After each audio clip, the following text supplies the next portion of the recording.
Shalom, shalom, queridos. Olha aqui de novo, né, para mais um vídeo, dando continuidade, né, ao nosso propósito. No último vídeo que eu fiz, antes de ontem, né, ontem, como eu estava na estrada, eu não consegui gravar, a gente falou sobre ter o propósito de ser a semelhança de Cristo, de ter a essência, né, a essência dele, a vida dele, e não somente os feitos. E queridos, é uma palavra tão simples, eu sei que é uma palavra simples, eu sei que ela não tem nada de uau, eu sei que todo mundo já ouviu, mas ao mesmo tempo, eu também sei que essa palavra, muitas vezes, em vez de trazer ânimo, ela gera um certo desconforto, um certo desânimo. Porque quando nós olhamos para o padrão da pessoa de Cristo, é um padrão tão elevado,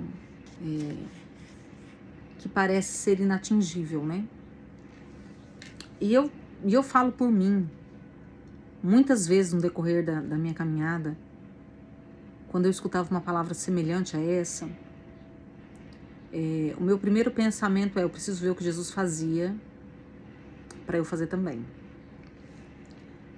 Eu preciso analisar, né, como era a sua metodologia de vida, porque dessa forma eu vou conseguir ser, né, como Jesus.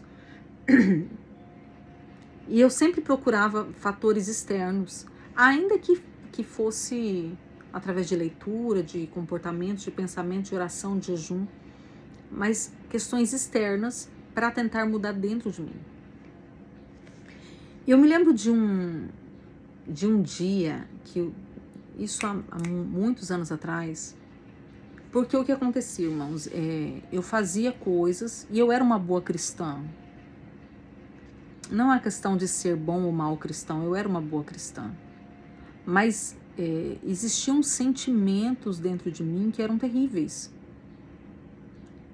Sentimentos muitas vezes de desistência, crises de caverna, de me esconder, de não querer fazer mais, ou de continuar servindo a Deus por medo, por temor do que aquilo poderia acontecer, e não por vida, sabe? E não é que eu não amasse o Senhor, mas dentro de mim era muito confuso. As coisas aconteciam e facilmente elas me paralisavam, facilmente me prendiam, facilmente me desmotivavam, facilmente me deixava depressiva. E eu me lembro de um tempo que eu comecei a orar e falar assim: Deus, eu preciso viver acima das circunstâncias, eu preciso sair dessa terra.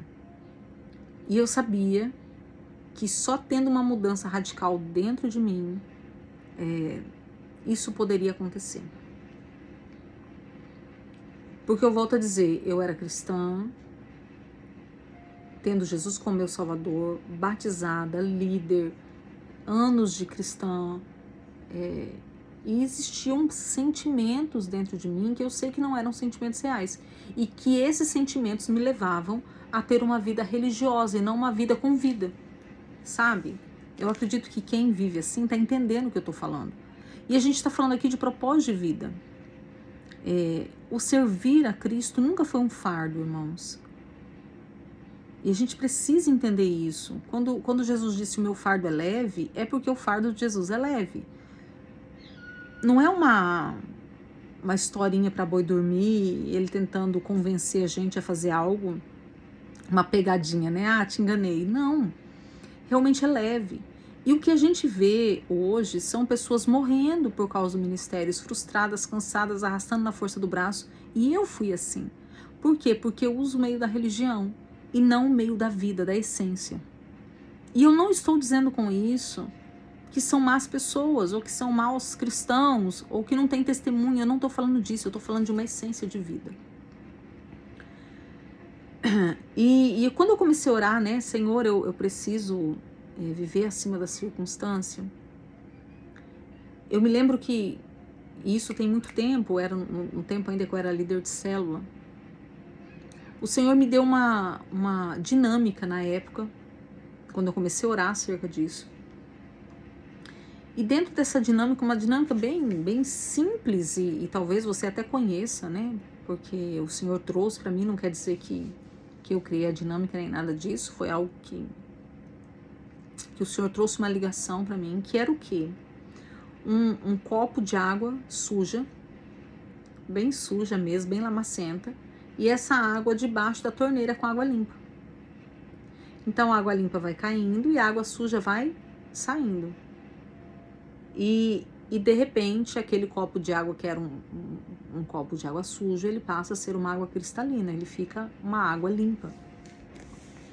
E é uma coisa muito simples isso, mas é uma coisa muito profunda também e muito espiritual também. Porque independente do nível de sujeira que exista dentro de mim, e daí aqui eu quero frisar isso novamente, eu não estou falando de um mau cristão, de uma pessoa que não tem um testemunho, não estou falando disso. Eu estou falando que você se conhece, você sabe as guerras que você trava dentro de você. Irmãos, quantas vezes eu falava assim, não, eu não sou crente de verdade, porque um cristão de verdade não sente isso, não pensa isso, não age assim. Eu tinha dificuldade em perdoar, eu tinha dificuldade em amar, eu guardava rancor. Já testemunhei para vocês aqui, né, de ser encontrada de uma forma muito profunda dentro de raiz de ofensa. E eu era uma boa cristã, entende? Eu não faltava culto, eu era líder, já estava, nesse tempo da raiz de ofensa, já estava com toda a conversa alinhada para unção pastoral. Então, era toda uma situação, sabe? Então, quando eu escutava uma palavra assim, de ser como Cristo, para mim era algo quase que impossível. Porque eu conseguia ser semelhante a Cristo nas minhas atitudes, no meu fazer. Eu conseguia. Eu conseguia liderar, eu conseguia orar, eu conseguia jejuar, eu conseguia ler Bíblia, eu conseguia pregar, eu conseguia. Eu não conseguia ser. O ser para mim, ali estava o problema. E nós somos chamados para ser. O fazer é o fruto de alguém que é. E não o contrário. E daí aí estava o meu problema. Ah, então você não tinha bons frutos? Tinha, irmãos. Não é que eu não tinha bons frutos, mas é que dentro de mim as questões eram rasas. Por que as questões eram rasas? Porque na profundidade tinha muita água suja. Muita água suja. Então, hoje e amanhã, a gente vai falar sobre como transformar essa água suja em água límpida. Esse é o primeiro ponto que a gente vai tratar hoje. Porque nós somos chamados para ser. Ah, então não preciso fazer? Tem que fazer. Mas o fazer deve ser uma frutificação de alguém que é. Não deve ser um peso. Quando eu faço por ser, daí o fardo é leve. Daí eu aguento a provação, daí eu aguento a privação, daí eu aguento. Por quê? Porque é minha essência. Agora, quando eu faço pelo fazer, daí tudo é pesado. Daí eu me frustro quando não há reconhecimento. Daí eu me decepciono porque é muito pesado. Daí eu me acho mais espiritual porque eu faço muito. Você não faz o tanto que eu faço. Entende? E vai acumulando dentro de mim muitos sentimentos, vamos colocar na psicologia moderna, sentimentos tóxicos, que vão me adoecendo. E a gente tem visto muitas pessoas doentes servindo a Deus. Boas cristãs, que fazem muitas coisas, mas que na essência, lá dentro, sabe das guerras que trava aqui dentro. Sabe da dificuldade que trava. Então a gente vai falar um pouquinho hoje e amanhã sobre isso. Sobre como ser transformada. Como ter essa metanoia, né? Essa mudança de pensamentos, de sentimentos, de vontade, de desejo. Essa mudança de visão. Sabe? De ver. Né? A gente falou bastante no propósito na contagem do Homer sobre isso, né? Sobre a lente que eu uso. Hoje de manhã eu falei mais um pouquinho sobre isso no vídeo da viração do mês. Então, como ter essa lente trocada? E não na força, não é de fora para dentro, mas de algo que é verdadeiro, que está saindo de dentro de mim. Eu quero ler com vocês, o primeiro texto que eu quero ler com vocês é Hebreus, capítulo 12, capítulo 4, versículo 12. Texto bastante conhecido, que diz assim: porque a palavra de Deus é viva e eficaz, e ela também é mais cortante do que qualquer espada de 2 gumes, que penetra até o ponto de dividir a alma e o espírito, juntas e medulas, e é apta para discernir os pensamentos e o propósito do coração. É um texto bem conhecido, e a gente usa muito essa segunda e terceira parte desse versículo, dizendo que a palavra do Senhor ela tem poder para dividir o que é almático do que é espiritual. E dizendo também que ela consegue dividir até juntas e medulas, né? E que ela consegue discernir também os pensamentos e os propósitos do coração. Só que o começo do texto não é aí. O começo do texto é: porque a palavra de Deus é viva, vírgula, e eficaz. Se eu não crer, irmãos, eu posso ler a Bíblia, eu posso dizer que eu amo a Bíblia. Eu lembro de alguns anos atrás, não vou saber dizer quantos anos, mas que na Lagoinha o pastor Márcio praticava algo e acabou se tornando assim isso para muitas pessoas, né? E eu nunca pratiquei como igreja, né? Como corpo, mas por muitas vezes eu fiz isso. Eu sou o que a Bíblia diz que eu sou, eu tenho o que a Bíblia diz que eu tenho e eu posso o que a Bíblia diz que eu posso. Se eu não me engano, é isso. Então, é algo muito bonito. Quantas vezes eu disse assim, eu amo a Bíblia até a capa? E talvez você seja uma dessas pessoas. Mas se eu não entender que a palavra de Deus ela é viva, e eu quero ler com vocês aqui o que significa, o que é no original a palavra viva. Em grego é zão, que é viver, respirar, estar entre os vivos, não inanimado, não é algo inanimado. Estar vivo é algo vivo, não é algo morto. Gozar de vida real, ter vida verdadeira, ser ativo, abençoado, eterno no reino de Deus, viver, passar a vida no modo de viver e de agir, de mortais ou caráter, água viva, que tem poder vital em si mesmo e aplica suas qualidades à alma. Estar em pleno vigor, ser novo, forte, eficiente, potente, eficaz, ativo. E eficaz, no original, é a palavra energis, que significa ativo. Então, a vida, quando diz que a palavra de Deus ela é viva, está dizendo que a palavra de Deus ela tem poder vital, ela é ativa em si mesma e ela aplica suas qualidades na alma. Irmãos, olha a profundidade disso. Ela tem poder de vida em si mesma. A Bíblia é viva. Porque quando nós olhamos para a Bíblia, a gente vê um livro. E aqui, irmãos, está um problema. A Bíblia não é somente um livro. Ela é a voz viva de Deus em movimento.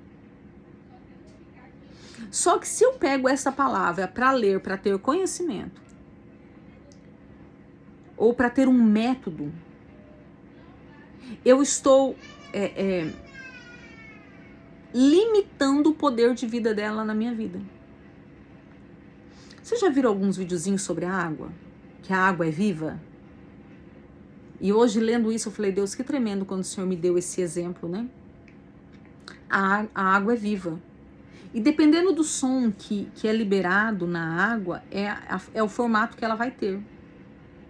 Incrível, e vocês podem pesquisar isso no YouTube e tal. A sua frequência ela vai fluir de acordo com o som que ela ouve. Então, quando o Senhor me disse, olha, você tá suja, era isso que o Senhor estava falando. Dentro de você não é a sujeira do copo, é a sujeira de contaminação, de sentimentos, de vontade, de desejos, de pensamentos, de amarguras, de frustrações, de decepções, de frustrações. Tem muita coisa dentro de você. Mas se você parar debaixo da palavra viva e deixar esta palavra te limpar, daí eu consigo entrar no processo de ser semelhante a Cristo. Queridos, eu tenho alguns hábitos. Por exemplo, quando as coisas não estão muito boas, que tá guerra, e daí assim, a gente sempre vai lutar contra a natureza carnal. E daí quando eu começo a ver que eu tô com sentimentos que não são bons, mas na hora eu começo a ouvir a Bíblia. O que eu tô fazendo? Eu estou deixando o Senhor lavar, tirar aquela sujeira de dentro de mim. Eu coloco a Bíblia tocada, coloco aqui, eu durmo ouvindo a Bíblia, eu fico meditando, sabe? E ali eu fico, sendo lavada pela palavra. Senhor, me lava. Principalmente o Evangelho, os 4 Evangelhos, porque daí são as palavras que o próprio Cristo liberou. Então eu deixo a palavra me lavar. E daí o que é deixar a palavra me lavar? É eu deixar sair de mim. Falei sobre a questão do outono hoje, né? Sobre o se esvaziar. É deixar sair de mim aquilo que não faz parte da essência da palavra. E daí João, ele diz assim, no princípio era o verbo, e o verbo era Deus. Jesus é o próprio verbo. Então, quando eu deixo essa palavra me lavar, eu deixo ir os sentimentos tóxicos que estão dentro de mim e que me contaminam. Não adianta eu memorizar a Bíblia. Não adianta eu ler a Bíblia. Não adianta eu ter a Bíblia como um método de crescimento, como um método de oração, como um método de jejum, como um método de... Não adianta. Se eu não permitir que esta palavra me lave e jogue para fora de mim aquilo que não condiz com ela. Então, por exemplo, eu leio, eu amo a Bíblia, mas a Bíblia tem que se adequar a mim. Eu não estou sendo lavada. Eu sou lavado pela palavra quando eu estou ouvindo ou eu estou lendo, eu falo, Senhor, isso aqui, Pai, isso aqui eu não pratico. Meu Deus, tem misericórdia de mim, me lava. Arranca as bases que me impedem de praticar a tua verdade. E daí eu vou pro Senhor, Senhor, me lava. Eu tô sendo lavado, eu tô deixando ir, eu tô deixando que essa água viva, a Bíblia é viva, irmãos. Se ela é viva, se a palavra, porque a palavra de Deus é viva e eficaz, ela é viva e ativa, ela tem vida em si mesma, então ela é o suficiente para gerar em mim anticorpos espirituais. E o que os anticorpos fazem? Eles colocam para fora todo o corpo estranho. É assim ou não é? Então tudo aquilo que é estranho dentro de mim, dentro da minha alma, tem que sair pela lavagem da palavra. Não tem como eu me tornar semelhante a Cristo fazendo. Ou orando e chorando, falando, Senhor, me faz semelhante a Cristo. Amanhã a gente vai falar um pouquinho sobre um outro ponto de ser transformado, né? Hoje a gente está falando de transformação, ser transformado pela palavra. Eu só vou ser realmente transformado por essa palavra quando eu deixo essa vida, essa voz que ecoa entrar dentro de mim e entrar, irmãos.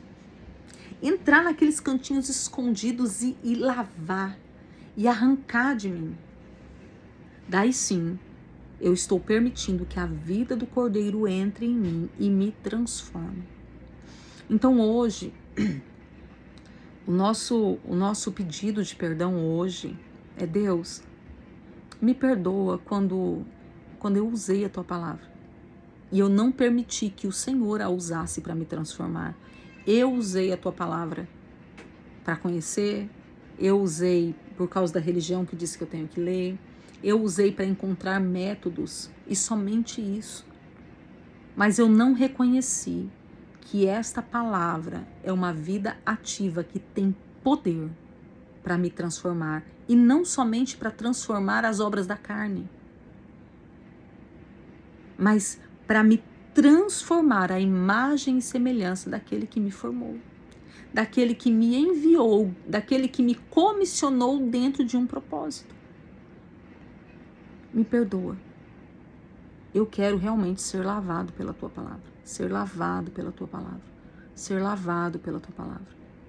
Sabe, falando aqui com vocês, irmãos, e já para terminar, me veio uma imagem, né, de há muitos anos atrás, a gente estava atuando num processo de libertação, e eu estava na intercessão, e um casal estava fazendo a libertação, e essa jovem na época, ela ficou endemoniada, a gente estava trabalhando com ela na libertação, e num culto ela ficou endemoniada, a gente levou ela para uma salinha, e tudo que a gente fazia não estava dando resultado, sabe? E ela possessa, assim, uma situação bem terrível. E o Senhor me deu uma visão. E nessa visão eu via a Bíblia aberta sobre a cabeça dela e a letra, as palavras escritas caíam sobre ela, sabe? Lavando ela. E daí eu não entendi, compartilhei, né? E o irmão que estava junto, ele simplesmente pegou a Bíblia e abriu a Bíblia e colocou na cabeça dela. Isso não é um método, tá, irmãos? Foi uma direção para aquele momento. Em nome de Jesus, não use isso como método. Ele abriu a Bíblia, colocou na cabeça dela e falou que a palavra te lave. E queridos, na hora, os demônios saíram. E daí nós entendemos que nós tínhamos que ter uma profundidade da palavra com ela. E essa irmã foi liberta para a glória do nome de Jesus. Processo longo, né? Não cabe aqui. Mas a palavra, ela é viva e ela tem poder de vida em si mesma. E ela tem poder para me transformar e para te transformar.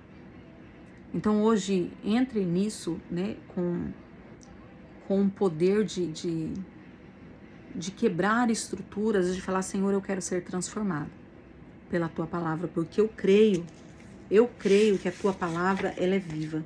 E daí, queridos, a gente tem um texto em João, que também é um texto bem conhecido, que diz assim: se vocês permanecerem na minha palavra, serão realmente meus discípulos e conhecerão a verdade, e a verdade vos libertará. Então o Senhor está dizendo assim: se vocês permanecerem na minha palavra, eu vejo os meus discípulos porque eles estão na minha palavra. Eu não vejo os meus discípulos no quanto eles conhecem do A, do B, do C, do quântico, do anjo, do arcanjo, das cores, do quanto ele conhece da teologia. Eu reconheço os meus discípulos no quanto eles permanecem na minha verdade, na minha palavra. E se eles permanecem na minha palavra, eles vão conhecer a verdade. E a verdade vai libertar eles. Por quê, queridos? Porque essa verdade, essa palavra, ela tem poder de vida ativa em si mesma. Que o Senhor te abençoe e te guarde. E que na palavra você permaneça e prospere. E que essa palavra possa te lavar e te transformar à imagem e à semelhança do nosso amado Jesus. Amém? Shalom, shalom, queridos. A gente volta amanhã, mais uma sexta-feira, né? E já estamos caminhando para o final. Que você realmente seja lavado pela palavra, para que a gente possa ser alinhado ao propósito daquilo que o Senhor nos enviou para ser e depois de ser, para fazer. Amém? Que o Senhor te abençoe e te guarde. Em nome de Jesus.